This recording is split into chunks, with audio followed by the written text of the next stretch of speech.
आज इस वीडियो में हम लोग शुरू करेंगे ट्रिग्नोमेट्रिक चैप्टर का एक्सरसाइज 8.1 जो एनसीईआरटी बुक से। देखिए क्वेश्चन नंबर 1 को कैसे सॉल्व कर सकते हैं, लेकिन अगर आप लोगों ने इससे पहले वाले वीडियो जो ट्रिग्नोमेट्री का कॉन्सेप्ट वीडियो है अगर उसको नहीं देखे तो पहले जाके उसे देख लीजिए, उसके बाद से ये सारी चीज़ें आपको समझ में आ जाएंगी। देखिए कैसे सॉल्व करते हैं। पहले क्वेश्चन क्या कह रहा है एक बार पढ़ लेते हैं उसे। In triangle A B C right angle at B, A B equal to 24 centimetre, B C is equal to 7 centimetre. Determine करना है साइन ए और कॉस ए, उसी तरह से साइन सी और कॉस सी का वैल्यू निकालना है। तो देखिए क्वेश्चन में जैसे बात किया गया है राइट एंगल ट्राइंगल का, तो पहले उसे ड्रॉ कर लेते हैं।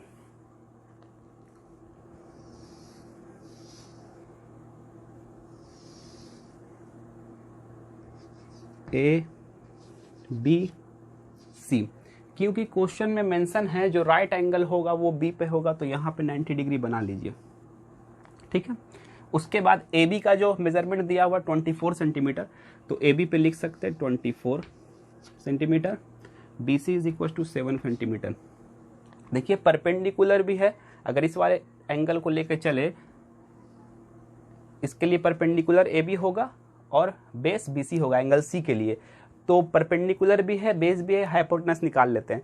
अब हाइपोटेनस क्यों निकाल रहे हैं? इसलिए निकाल रहे हैं कि जब साइन और कॉस का वैल्यू निकालेंगे तो वहाँ पे हाइपोटेनस का जरूरत पड़ेगा, इसलिए हाइपोटेनस फाइंड आउट कर लेते हैं। तो देखिए कैसे निकालेंगे, वो पाइथागोरस थ्योरम के हेल्प से निकाल सकते हैं। तो देखिए पाइथागोरस का थ्योरम क्या होता है, H square is equal to P square plus B square. Hypotenuse क्या है, A C, A C square is equal to A B square plus B C square.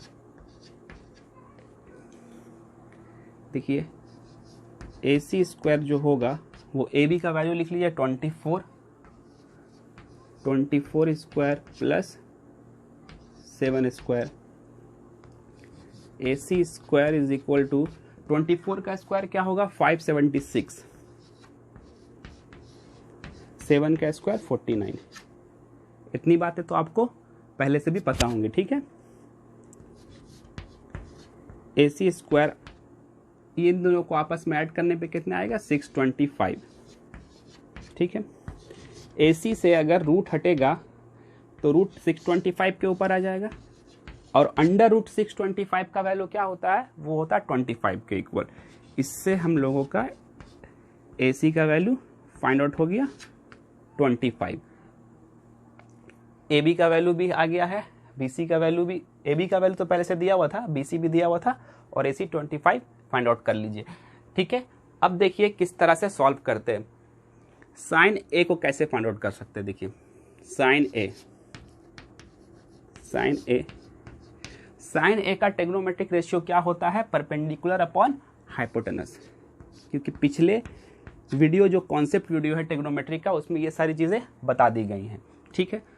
Sign ए, अब एक बात यहाँ पे ध्यान देने वाला है, वो साइन एंगल ए के लिए बोल रहा है, तो इस वाले एंगल के लिए, एंगल ए के लिए परपेंडिकुलर क्या होगा बी सी और बेस क्या होगा ए बी, और 90 डिग्री के सामने वाला हमेशा हाइपोटेनस होता है, ठीक है। तो परपेंडिकुलर जैसा बोला गया कि BC होगा, तो BC लिख लीजिए।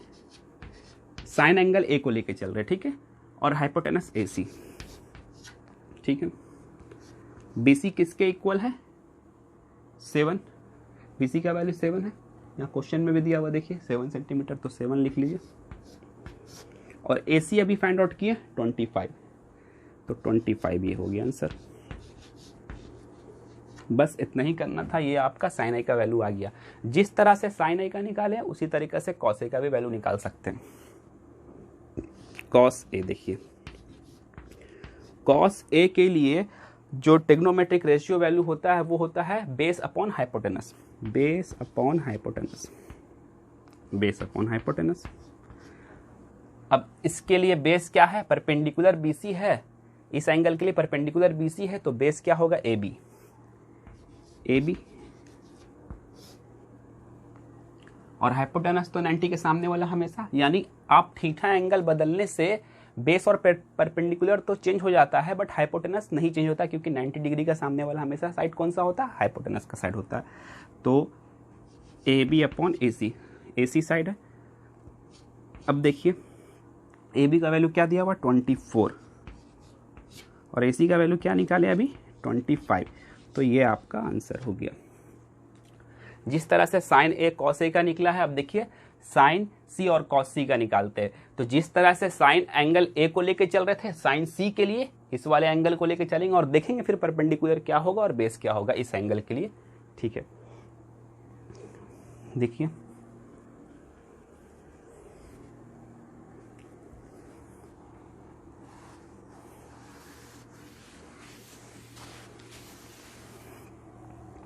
साइन C,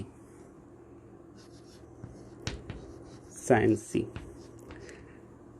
साइन थीटा के लिए तो हमेशा जो ट्रिग्नोमेट्रिक रेशियो होता है वो परपेंडिकुलर अपॉन हाइपोटेनस ही होगा। ठीक है, बट एंगल क्योंकि चेंज हो रहा है इस एंगल के लिए साइन C के लिए परपेंडिकुलर क्या होगा AB और बेस होगा BC और हाइपोटेनस ये। तो देखो इस वाले एंगल के लिए परपेंडिकुलर क्या है AB, तो आप AB लिख लो और हाइपोटेनस AC हो गया। AB का वैल्यू क्या है 24,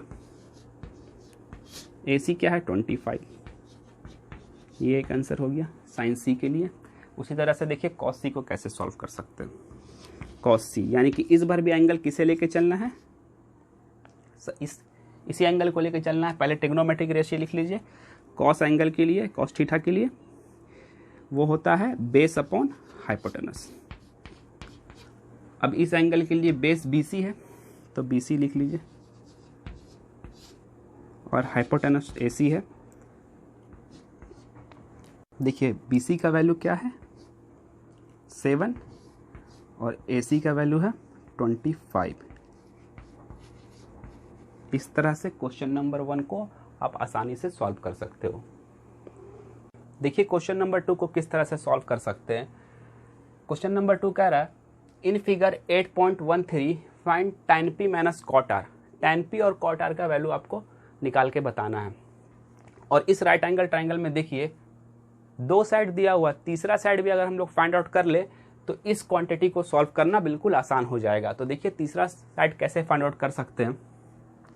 पाइथागोरस का जो थ्योरम होता है जो पिछले क्वेश्चन में हम लोग अप्लाई किए थे, इसमें भी वही करेंगे। देखिए वो होता है h square is equal to p square plus b square.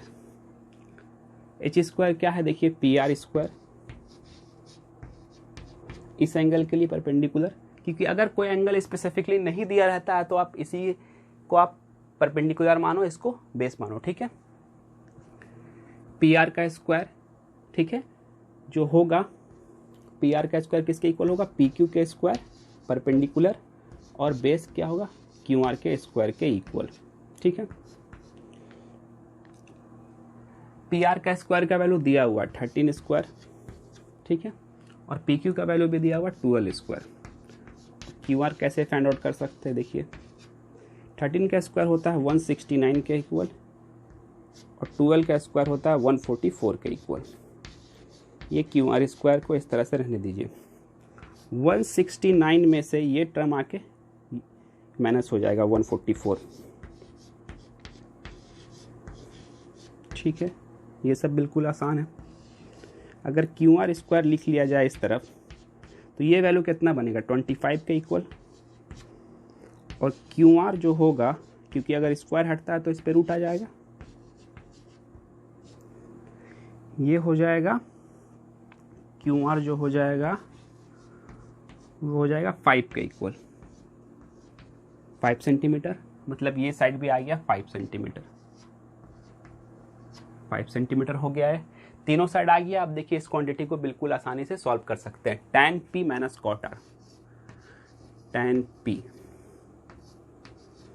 Minus cot R, tan P यानी इस वाले एंगल को लेके चलना है। tan P का ट्रिग्नोमेट्रिक रेशियो होता क्या है पहले वो लिख लीजिए। tan P का ट्रिग्नोमेट्रिक रेशियो होता है परपेंडिकुलर अपॉन बेस। ये क्या है, जब कभी भी परपेंडिकुलर को बेस से डिवाइड करते हैं तो उसी ही tan कहते हैं, tan एंगल, यहाँ पे स्पेसिफिकली tan P कह रहा है। ठीक है, तो इस वाले एंगल के लिए बात किया जा रहा है। ठीक है, उसी तरह से आप cot R, इस वाले एंगल के लिए कॉट का वैल्यू क्या होता है, बेस अपॉन परपेंडिकुलर। ठीक है, अब वैल्यूज लिख लेते हैं। tan P इस एंगल के लिए परपेंडिकुलर क्या होगा, QR। QR का वैल्यू QR लिख लीजिए। ठीक है, अगर इसके लिए परपेंडिकुलर QR होगा तो बेस क्या होगा, PQ, तो PQ लिख लिए।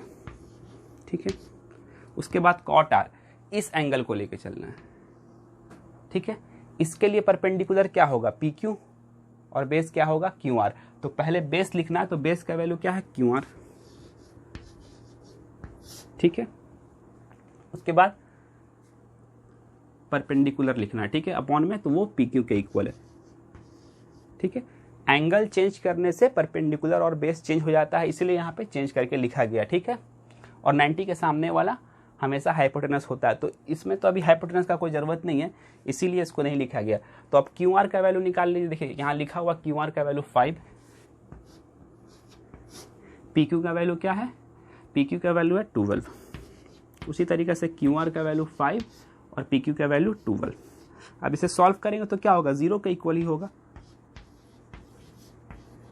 ठीक है, 5/12 माइनस 5/12, तो ये कट के क्या 0 हो जाएगा। तो इस तरह से क्वेश्चन नंबर 2 को, बिल्कुल आसान क्वेश्चन था, इसको इस तरह से सॉल्व कर सकते हैं। ठीक है, देखिए क्वेश्चन नंबर 2 के बाद क्वेश्चन नंबर 3 को कैसे सॉल्व करते हैं। क्वेश्चन नंबर 3 में कह रहा है if sin A is equal to 3/4 calculate cos A and tan A। cos A और tan A का वैल्यू आपको निकाल के बताना है, अगर sin A का वैल्यू ये जो दिया हुआ 3/4। कैसे निकाल सकते हैं, देखिए sin A को लेके चलते हैं, ये जो दिया हुआ sin A क्या है सर, तो साइन एंगल A के बारे में बोला जा रहा है। ठीक है, आप साइन थीटा बोलते तो वहां पे तो कोई पार्टिकुलर फॉर्मूले पढ़ने टाइम में कोई पार्टिकुलर एंगल होता नहीं, इसलिए थीटा मान लेते हैं, थीटा यानी कि एंगल। अब साइन A 3/4 के इक्वल दिया हुआ है। ठीक है, साइन A का ट्रिग्नोमेट्रिक रेशियो होता है क्या, वो होता है perpendicular upon hypotenuse. Sine A का ट्रिग्नोमेट्रिक रेशियो क्या होता है, perpendicular upon hypotenuse. Left hand side equal है साइन A साइन A, तो 3/4 किसके इक्वल हो जाएगा, P/H के, यानी परपेंडिकुलर अपॉन हाइपोटेनस के इक्वल हो जाएगा। परपेंडिकुलर अपॉन हाइपोटेनस के इक्वल हो जाएगा क्या, 3/4। तो P/H यानी परपेंडिकुलर दिया हुआ 3, हाइपोटेनस दिया हुआ है 4। तो बेस फाइंड आउट कर सकते हैं क्या, तो बिल्कुल फाइंड आउट कर सकते हैं। कैसे करेंगे, राइट एंगल ट्रायंगल के हेल्प से। देखिए एक राइट एंगल ट्रायंगल ड्रॉ कर लीजिए, ये राइट एंगल ट्रायंगल है, ये एंगल ABC 90 डिग्री रख लीजिए यहाँ पे। ठीक है, इस वाले एंगल के लिए परपेंडिकुलर का क्या होगा, BC, बेस क्या होगा AB, तो परपेंडिकुलर का वैल्यू क्या है 3, तो यहाँ 3 लिख लीजिए। ठीक है, और 90 के सामने वाला हमेशा हाइपोटेनस होता है, तो हाइपोटेनस का वैल्यू क्या दिया हुआ 4, तो 4 रख लीजिए। ठीक है, ये हो गया। ये निकल सकता है, तो बिल्कुल निकल सकता है। देखिए कैसे निकलेगा, पाइथागोरस थ्योरम के हेल्प से। तो पाइथागोरस थ्योरम क्या होता है, पाइथागोरस थ्योरम होता है h² is equal to P² plus B²। Hypotenuse क्या दिया हुआ है AC, AC² is equal to perpendicular बोला गया इस वाले एंगल के लिए क्या है BC, तो BC² प्लस AB²।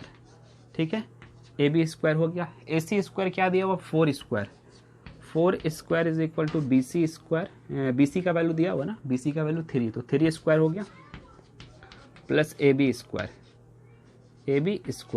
AB² हो गया। 4² किसके इक्वल होता है 16 के इक्वल, 3² किसके इक्वल होता है 9 के, क्योंकि इक्वल टू किस तरफ लेके आएंगे तो 9 माइनस में हो जाएगा, इसलिए पहले ही इधर माइनस में लेके आ गया। ठीक है, तो ये सब किसके इक्वल चल रहा है, AB² के इक्वल। ठीक है, ये 9 इस 3 का स्क्वायर 9 होगा, और 9 को इस तरफ लेके आएंगे तो माइनस में हो जाएगा। तो ठीक है, लिख सकते हैं ये किसके इक्वल हो जाएगा 7 के इक्वल AB²। ठीक है, अब AB का वैल्यू लिखिएगा तो क्या होगा, रूट अगर हटता है तो स्क्वायर हटता है तो 7 के ऊपर रूट आ जाएगा। ठीक है, AB से स्क्वायर हटेगा तो 7 पे रूट आ जाएगा, यानी कि AB का जो वैल्यू हो गया वो √7 के इक्वल आ गया। ठीक है, ये √7 के इक्वल आ गया। उसके बाद बाकी जो दो क्वांटिटी है cos A tan A को आराम से फाइंड आउट कर सकते हैं। कैसे करेंगे, देखिए cos A के लिए ट्रिग्नोमेट्रिक रेशियो होगा क्या, cos थीटा के लिए क्या होता है base upon hypotenuse, base upon hypotenuse वो क्या है, इसके लिए परपेंडिकुलर BC है तो बेस AB होगा। ए बी हो गया बेस, हाइपोटेनस क्या होगा ए सी, ए सी लिख लीजिए। ए बी का क्या वैल्यू है, रूट सेवन हो गया। ए सी का क्या वैल्यू है 4, तो ये आंसर हो गया आपका। ठीक है, उसी तरह से आपको क्या निकालना है tan ए, तो देखिए tan ए कैसे निकाल सकते हैं। देखिए tan ए का टेग्नोमेट्रिक रेशियो होता है P upon B, P upon B होता है परपेंडिकुलर अपॉन बेस। परपेंडिकुलर क्या दिया हुआ है BC, परपेंडिकुलर है BC, ये एक अलग क्वेश्चन है। ठीक है, ये अलग question, BC by A B, तो BC बाई ए बी लिख लिए। तो BC का वैल्यू क्या है, जो वैल्यू लिखा हुआ सिर्फ लिख लीजिए 3 अपॉन रूट सेवन, ये हो गया आपका आंसर। इस तरह से इस क्वेश्चन को भी आसानी से कर सकते हैं। ठीक है,